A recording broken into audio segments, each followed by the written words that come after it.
With the interim cabinet in place, the next main task is to solve the problems of the Electoral Commission and the disputed electoral roll.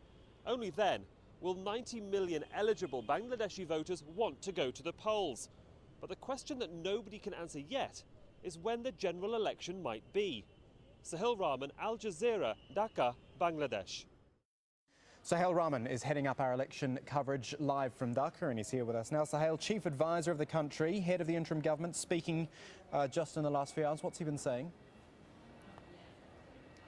Yes, Kamal, just over an hour ago, the interim Prime Minister, the Chief Advisor, Fakhruddin Ahmed, spoke to the nation as his term of office comes to an end in less than 10 hours' time.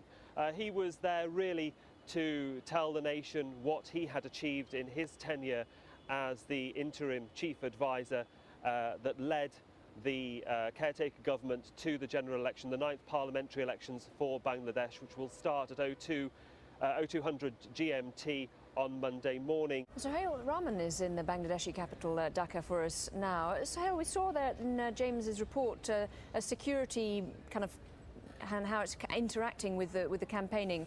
What's the atmosphere like in general in the country in the run-up to these elections? Well, Laura, we have less than 17 hours before the polls open in this country's 9th parliamentary elections. It's expected that up to 81.5 million eligible voters will be making their way to the polls. And security, well, 650,000 security personnel have been deployed in the 64 districts across this country. Security has been very tight.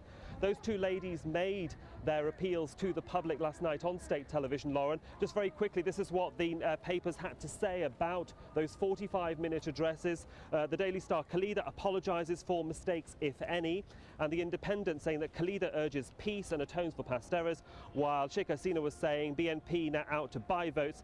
Hasina warns of vote rigging, but both were apologetic to their nation, for asking for their apologies had they made any mistakes. Sheikh Hasina says she has a vision for 2021 to make Bangladesh a knowledge-based society.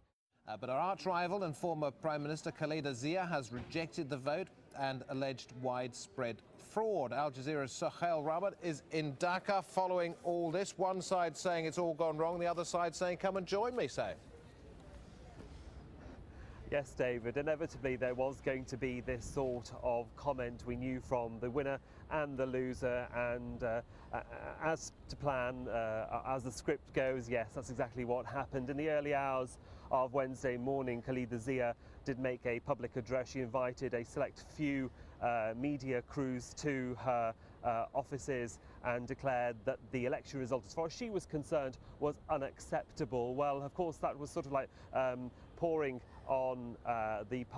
rain on the party of Sheikh Hasina, who was expected today to give her very first public address and press conference as Prime Minister-elect. We went to that press conference at the Bangladesh-China Friendship Conference Centre, where I asked her what her reaction was to Khalida Zia's accusations that this election was flawed and mismanaged. My colleague Sahil Rahman is in Dhaka. 7 years, hard to believe, so in many respects. What are people there telling you? Well, certainly people on the streets that we've been talking to are very pleased that this election is finally over, and certainly they got their chance to express their democratic right and vote in an election after 7 years. There is still some confusion about the results. I'll just quickly explain this. The results were drip-fed to us through the night. Some of those seats and results were disputed, and while those investigations continue, few as they are, some media outlets decided to call the seats, some didn't, hence the variation in results. We think the Awami League have won around about 229 seats, the Bangladesh National Party 56. To discuss this more and analyse what happened in a historic election, I'm joined now by Dr. Imtiaz Ahmed, a Professor of International Relations at Dhaka University. If we think the Awami League have won a 2/3 majority, a sweeping victory, it says something about the mindset of people in this country, why they decided to go with the Awami League and not the BNP. What's your assessment?